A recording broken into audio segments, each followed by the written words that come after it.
Today's video, we'll be talking about which DR ship is worth prioritizing first, the upgraded version or updated version of the one I made about a year and a half ago, which started the whole YouTube guide spamming thing, if you guys didn't realize.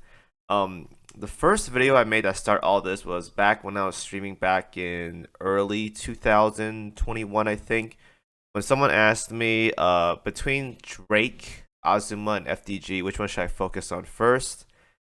And now here we are, like a year and a half later, or about almost 2 years later, spamming videos. Before that, though, let's go ahead and do a couple of shout outs. So I promised a couple people here that I would shout you guys out if you guys did something for me. I'm not going to say what it is, but I appreciate you guys very much. We're not going to talk about it. If you guys know what you did, you guys know what you did. And if you guys are watching that you knew what happened, then that's all that matters, right? So that being said, hopefully I don't miss anyone. I'm going to double check though, but if I miss someone, I'm going to put it on the screen, so keep that in mind.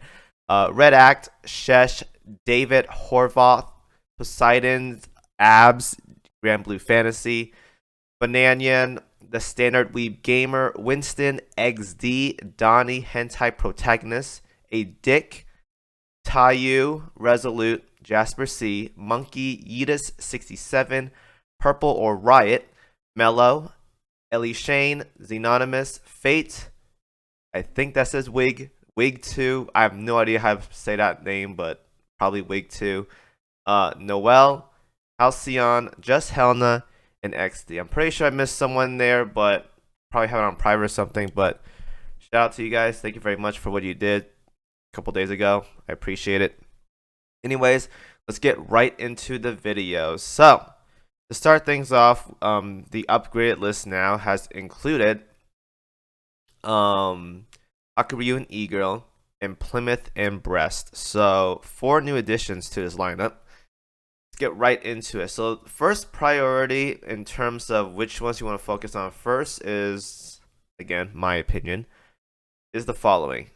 As of right now, the one ship that can fit in pretty much every setup, as well as be a best in slot fit in both carrier and battleship setups, which are the 2 known setups as of right now for bossing and endgame content, is E-Girl.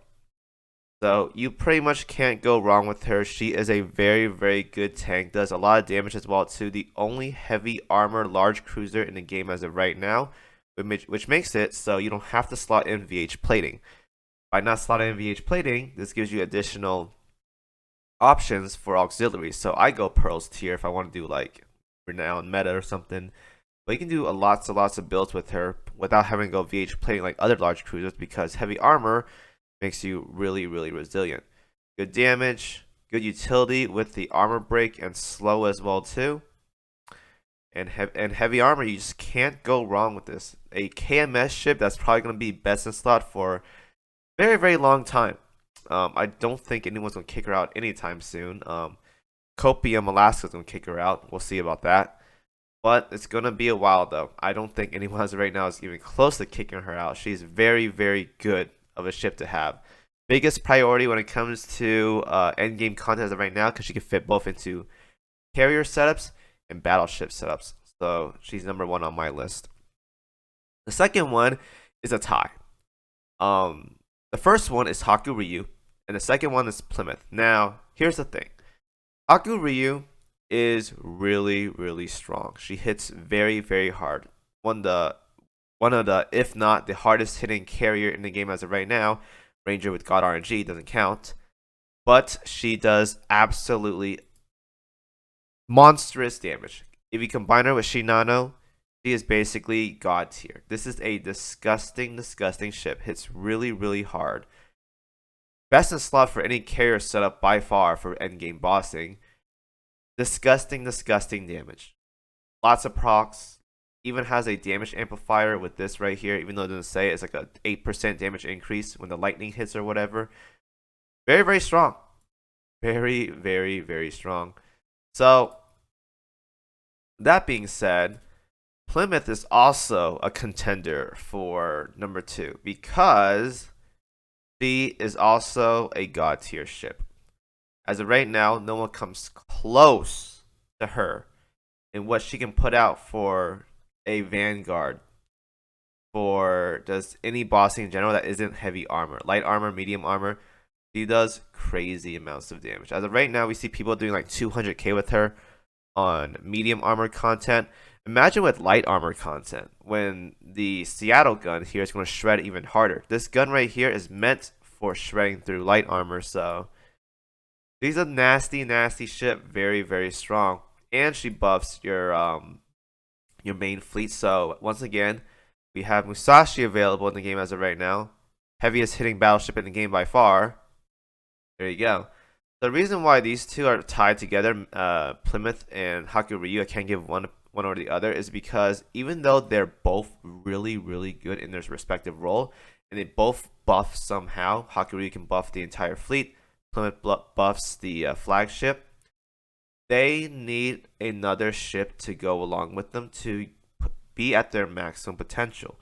What I mean by this is Hakuryu pretty much needs Shinano. Shinano can buff Hakuryu with her skill right here, Protector of the New Moon, which makes it so Sakura Empire ships get 15% more accuracy and aviation. So you pretty much need Shinano. But if you have both of them, they're gods here. Plymouth here is pretty much a good standalone, but with the addition of Musashi, Musashi gets a crazy, crazy damage increase with the 18% from the Pathfinder Shroud. Slap that onto her. That also makes her godly. And Plymouth does really good damage as well, too. So now you have Musashi getting buffed up by 18%, and you have Plymouth damage. It's disgusting now. So I say, even though these two ships are disgusting in damage, they both kind of need another ship that will utilize their buff or buffs them up. So I say in this case, they're both equally in terms of how you want to prioritize them. If you want Hakuryu for carrier setup, you go Hakuryu. If you want more battleship setup, you go Plymouth. They're about even, in my opinion. Now, because we have two in the second slot, there's no third one, obviously. The fourth one is going to be Brest. Now, after testing Brest out a bit, she's not a bad large cruiser. Has pretty decent damage, good utility with the heals. Definitely is a good contender for the fourth slot. I put her over Azuma mainly because of her sustainability. We don't know how difficult World 15 is going to be once it comes out. And even though people say Copium, I really do believe that Brest is going to be a really, really good ship there. I'm going to use my Brest. Again, weird way of saying it. I'm going to use my Brest for World 15, so I'm going to enjoy that. Has good damage. Now, she doesn't have like slows or anything, but that's fine. She has a heal. Pretty good tank. Can't go wrong with it. I give her my 4th rank. Now, the 5th one is a toss-up, but if I recall correctly from the video I made about a year and a half ago, I think I put FDG at the top. Now, FDG, she is showing of age. She's definitely, by far, not the best battleships out there for bossing, by all means. She was at one point, but not anymore. But she's still a really, really good mob battleship. She's very, very durable with her Rhapsody of Darkness, which makes it so every time she takes more and more damage, she gets more damage reduction increase. So very, very resilient, very, very durable. She also has a nice wave clearing barrage, which helps out a lot. And her damage, by all means, is not awful. Now, she is really reliant on crit, but because crit is so rare in this game, it's really hard to justify giving this a really, really good upgrade. Not to mention that we still don't have her Fate Sim 5 yet. The other two, Azuma and Drake, that we talked about after this, got theirs already, and it was pretty whatever. So FDG has contender to definitely rise up, assuming how good the Fate Sim 5 is. But we don't know what it is, and I'm not going to give high hopes on what the Fate Sim 5 is going to be.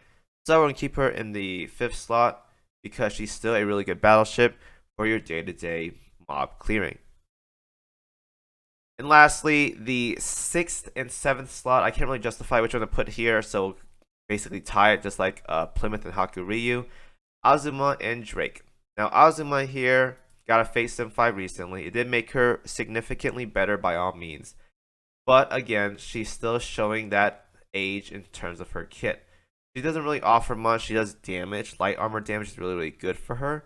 But she doesn't offer any slow. She doesn't offer any like heals. She doesn't really do much aside from just be a big meat shield. Even then, she's based on medium armor, so she's not heavy armor, so you pretty much have to run a VH plating on her to get the maximum damage reduction on her. So, still a pretty decent ship, but there's far more better options out there for large cruisers by all means. And Drake here, poor Drake. She was really good at one point.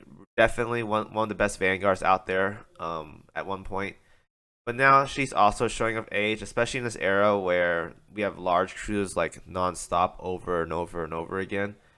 So every time a large cruiser get added, Drake pretty much falls off a bit. She is still a really good damage dealer. She does more damage than most large cruisers, if not all large cruisers by far.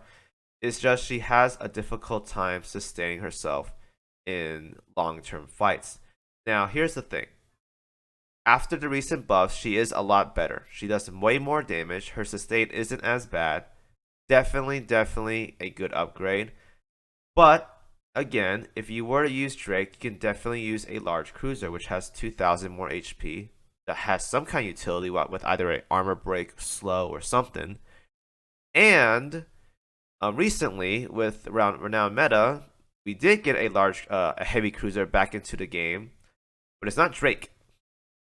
Anchorage. Anchorage does just about a little. She does a sliver less damage compared to Drake, but she sustains a lot better compared to Drake. She basically is very difficult to kill and sink by all means.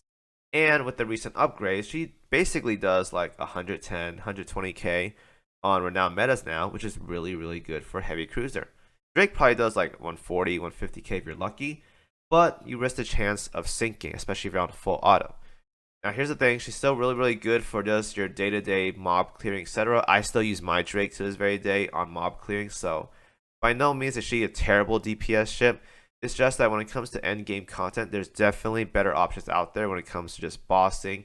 Even though bossing isn't everything, there's still better options out there when it comes to just whatever you need to do, right? But she's still a really good ship for damage dealing by all means. So I give Ozma and Drake the 6th and 7th slot. There you guys go.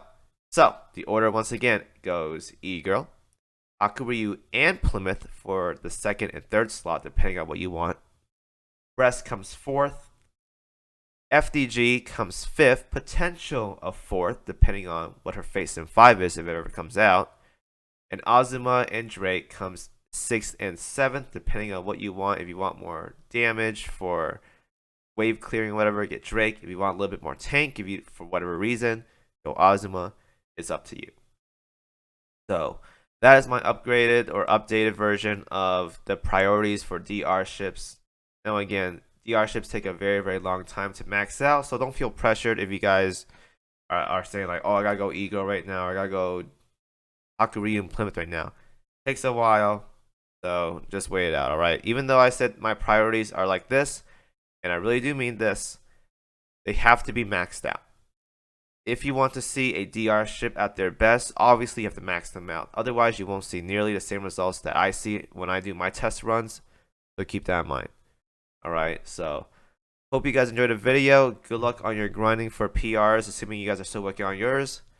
And as always, I'll see you guys next video. Thank you for the people in my shoutouts again. Appreciate y'all. Thank you very much.